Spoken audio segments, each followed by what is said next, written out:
Hey guys! So I have something to share with you guys. It is the middle of November, and as some of you know, I have been excited to check out the length of my hair since I refrained from doing any heat styling on it and just letting it grow for the past 6 months. I started my hair growth challenge back in February or March, and we are now in November, so it's been a while. It's been over 6 months. And I am so excited to share with you and show you the results. So, drum roll please. So we got my little humble bun. Let me tell you some things about my hair. My hair is thin. So thin, and I've learned just how thin it is from this experiment. Like, I knew it was thin, but what I did not realize was what happens when you get long, thin hair. So let me show you. This is the hair. As many of you know, my goal was nipple length. This is my nipple. This is my hair and this portion of my hair. So I made it to nipple length, and I'm claiming this is nipple length because I already trimmed it. So as I straightened it, I went through and trimmed the ends. I'm gonna do a soft feather trim as well.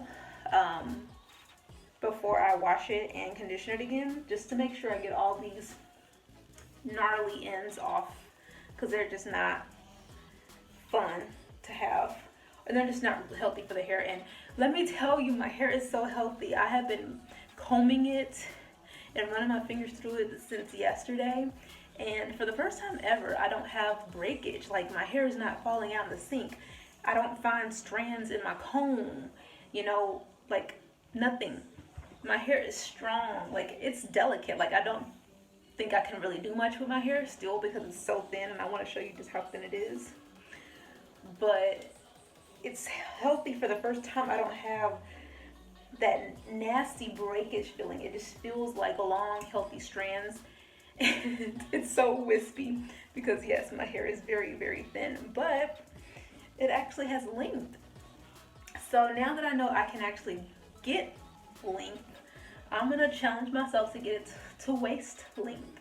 I think that would probably take me another 6 to 8 months, maybe even a year, but it's worth a shot. I'm definitely not gonna be wearing my natural hair too much, because the more I wear it out, the more I touch it, the more I comb it, the more I manipulate it, the weaker it gets, the more breakage I'm going to experience because my hair is so thin. But I really wanted to see how long I could get it in that short amount of time, and I've been doing my regimen pretty consistently. There were times where I fell off, but for the most part, I've been wearing my protective style and just not touching it, making sure I condition it every 2 weeks and using healthy products while it's in the protective style. Another cool thing, and I'll show you from the back so you can see the link from the back. Another wonderful thing is that I don't have any dandruff. Like, I'm used to being able to, like, part my hair and then seeing tons of dandruff, or not tons of dandruff, but having dandruff be something that I have to deal with because my scalp is dry. So that lets me know that during this entire process, my scalp has been getting all the nutrients and moisture that it needed, and it hasn't been dry. So I definitely recommend wigs as a protective treatment, protective style for your hair, as long as you're using the right products. And if you want to know what products to use, click the link in my bio, because I do have the original video when I first started this challenge that shows exactly what products I used and how often I was using them and alternating between them, just combing through more so you can see the hair and the length. It's a beautiful thing when you actually have hair on your head and it's healthy, and you've never had that before in your life. I've never been able to achieve this in my life because is, as you can see, it is very thin. So imagine how easy it is for this stuff to break. Another trick I'm going to be using is just using a wide tooth comb. This is the typical comb I would use, and I do still use this, especially when it's curly. But when I feel how thin and fragile it feels, like I don't want to pull on this hair any more than I need to. I also don't want to use my Boars bristle brushes much because these bristles are coarse.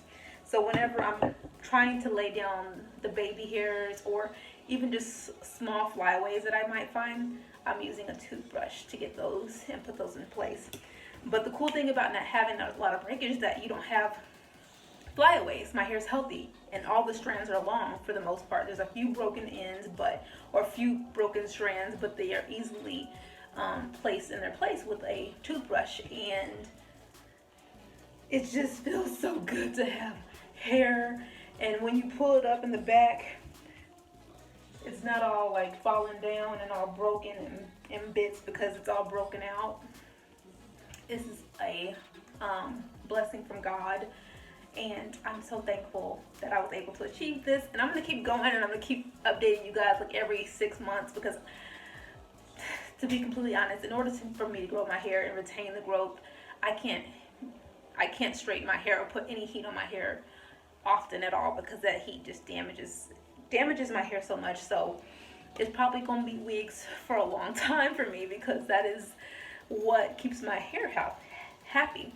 And I'd rather wear, wigs or fake hair, weaves, whatever. I'd rather wear that, and then when I take it off, have healthy, beautiful hair underneath, than to not have hair and having to cover it up with wigs and weaves.